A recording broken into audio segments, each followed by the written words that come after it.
The intention behind the action is called karma. ஒரு செயலின் பின்னால் உள்ள நோக்கம் கர்மாவை தீர்மானிக்கிறது. ஒரு ஆன்மாவானது வாழும் போது தனது ஆன்மாவிற்கு சேர்க்க வேண்டிய சொத்தை சேர்த்து விடுகிறதோ அது ஆவி நிலையில் அல்லல் படாமல் பெரும் தெய்வீக நிலையை அடைந்து விடும். இந்த மனித உடலை நம்ம எடுத்ததுக்கு உண்டான காரணம் சம்பாதிக்கிறதுக்கு, சொத்து சேர்க்கறதுக்கு, செக்ஸ் வச்சுக்கிறதுக்காக மட்டும் கிடையாது. புரிஞ்சுக்கங்க, இதெல்லாம் தப்பும் கிடையாது.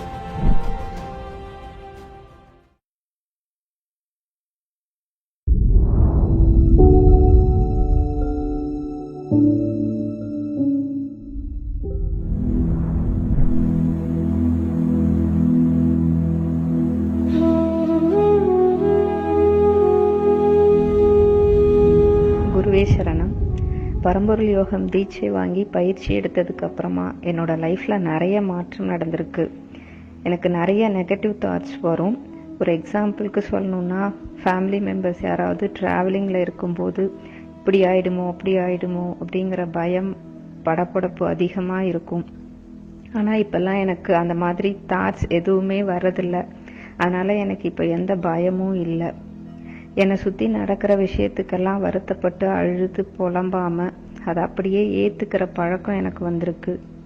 இதெல்லாம் ரொம்ப சின்ன விஷயமா தெரியும். ஆனால் எனக்கு இந்த மாதிரி பயத்திலிருந்து வெளியில் வந்ததுனால மட்டும்தான் மன நிம்மதியே கிடச்சிருக்கு.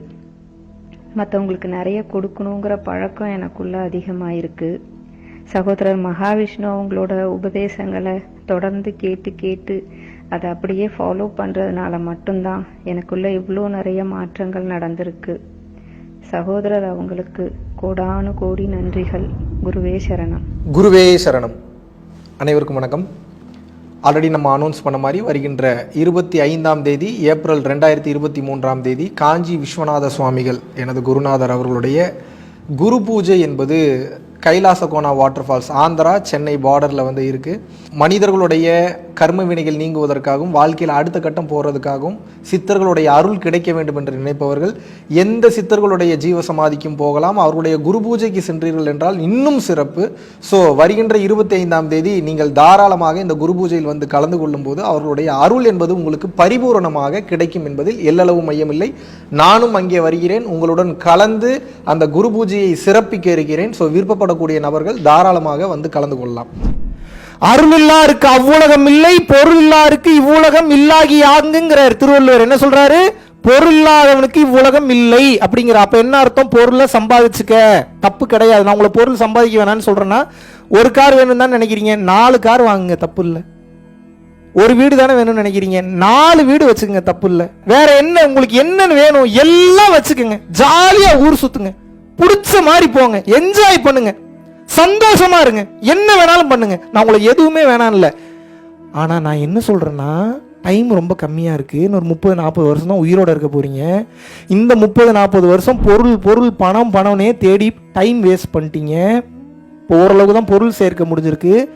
பொருளே நீங்க இப்ப மும்பையிலே இப்ப நீங்க தான் பெரிய கோடீஸ்வரனா இருந்தாலும் இப்ப உங்களுக்கு பிரச்சனை என்னன்னு கேட்டீங்கன்னா, பாவத்தை பின்னாடியே சேர்த்துறீங்க, உங்களுக்கு தெரியாது. The intention behind the action is called karma. ஒரு செயலின் பின்னால் உள்ள நோக்கம் கர்மாவை தீர்மானிக்கிறது. மறுபடியும் பிறப்பீங்க, மாட்டிப்பீங்க. ஒரு ஆள் சொல்லல, சிவானந்த பரமஹம்சர் சொல்லியிருக்கிறாரு, வள்ளலார் சொல்லியிருக்கிறாரு, அகத்தியர் சொல்லிட்டாரு, போகர், புலிப்பாணி, சட்டைமுனிநாதர், காலங்கிநாதர், தேரையர், இரட்டை நாக்கு சித்தர், புன்னாக்கீசர், வேற யார் யார் சொல்லணும் உங்களுக்கு? காஞ்சி விஸ்வநாதசாமி எல்லாம் சொல்லிட்டாங்க. என்ன? இந்த உடலில் உயிர் என்ற ஒன்று உண்டு, அதுதான் பேட்டரி. இந்த உடலுக்கு உண்டான பேட்டரி அந்த உயிர் தான். அந்த பேட்டரி எப்ப தீருதோ செத்து போயிருவ.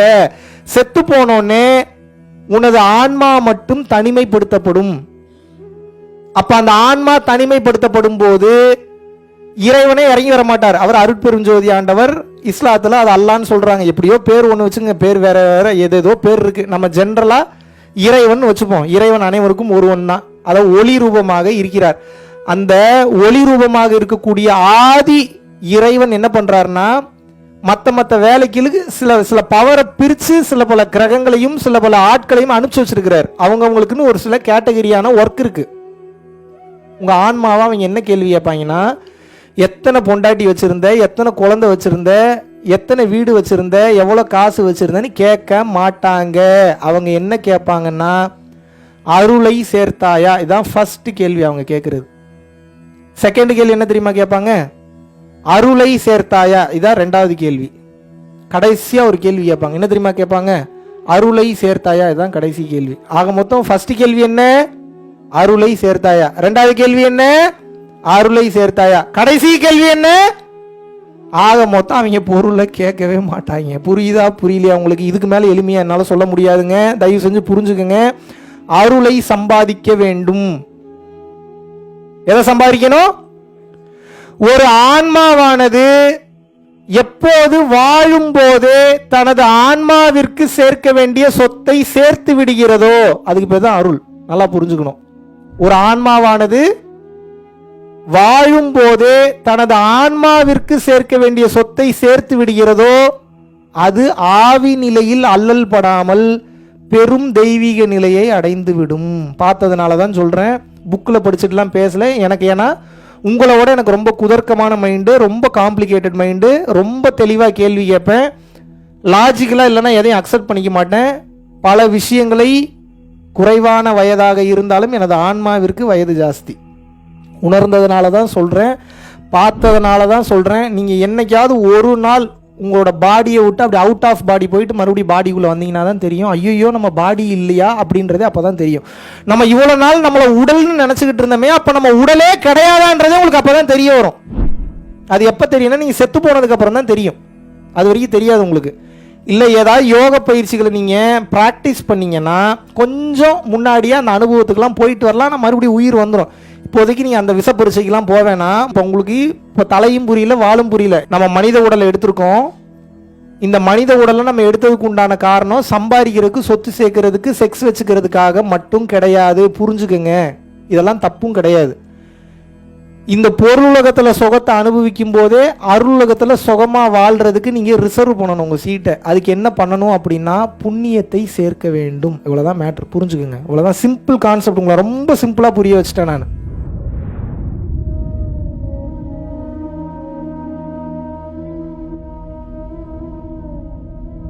பரம்பொருளின் கருணையினால உங்களுடைய இடைவிடாத அன்னதானத்திற்கு நீங்கள் அனுப்பப்பட்ட பணத்தின் மூலியமாக பல லட்சம் உயிர்களுக்கு இது நாள் வரைக்கும் சாப்பாடு கொடுத்துருக்கோம். ஸோ கொரோனாலேருந்து ஆரம்பித்து ஒரு நாள் கூட விடாமல் பல உயிர்களுக்கு வஸ்திர தானங்களாக இருக்கட்டும், படிக்க முடியாதவங்களுக்கு கல்வித்தொகை கட்ட முடிய விஷயங்களாக இருக்கட்டும், இல்லை ஸ்போர்ட்ஸ் ரீதியாக விளையாடக்கூடிய நல்ல மாணவர்களை அனுப்பி வைக்கக்கூடிய விஷயங்களாக இருக்கட்டும், அதை தொடர்ந்து பார்த்தீங்கன்னா ரெகுலராக மந்த்லி பேசிஸில் ஏழை குழந்தைகளுக்கு க்ரோசரிஸ் கொடுக்கறதாக இருக்கட்டும், இல்லை அவங்களுக்கு பார்த்தீங்கன்னா சேம் அவங்க விருப்பப்படுறவங்களுக்கு வீட்டு துணிமணிகள், வீட்டுக்கு தேவைப்படக்கூடிய மற்ற பொருட்கள் வாங்கி கொடுக்கறதாக இருக்கட்டும், எல்லா உதவிகளும் பார்த்தீங்கன்னா உங்களோட உதவினால தான் போயிட்டு இருக்கு. சாது சிதம்பர சுவாமிகள் வளநாட்டார் ஒரு வார்த்தை சொல்லுவார், பசித்தோர் முகம்பார் பரம்பொருள் அருள் கிட்டும் அப்படின்னு சொல்லுவாரு. வள்ளல் பெருமானும் ஜீவகாருண்யம் உள்ள சம்சாரிகளுக்கு எப்பேற்பட்ட சூழ்நிலையிலும் பார்த்தீங்கன்னா அவங்களோட லாபம் தடைபடாது, தொழில் பிரச்சனைகள் நிவர்த்தியாகும், அதை தொடர்ந்து வாழ்க்கையில குடும்ப பிரச்சனைகள் விலகும், அதுபோக குழந்தை சம்பந்தமான பிரச்சனைகள் எதுவாக இருந்தாலும் இந்த அன்னதானத்திற்காக நீங்கள் செய்யக்கூடிய ஒவ்வொரு ரூபாயும் அது உங்களுக்கு நிச்சயமாக புண்ணியமாக சேரும். புண்ணியத்தை கடந்த நிலையில் முக்தி பாதைக்கும் அது நிச்சயமாக உங்களை வழிநடத்தும். அதனால விருப்பப்படுறவங்க நம்மளுடைய பரம்பொருள் அறக்கட்டளினுடைய சேரிட்டி ஆக்டிவிட்டீஸ்க்கு தங்களுடைய விருப்பப்படக்கூடிய நன்கொடையை கீழே உள்ள டிஸ்கிரிப்ஷன்ல இருக்கக்கூடிய அக்கௌண்ட் நம்பருக்கு செலுத்தலாம். இதற்குண்டான அந்த அருளை சித்தர்கள் உங்களுக்கும் உங்கள் குடும்பத்தாருக்கும் வழங்க வேண்டுகிறேன். குருவின் பரிபூர்ண அருளாசிகள். குரு கடாட்சம்.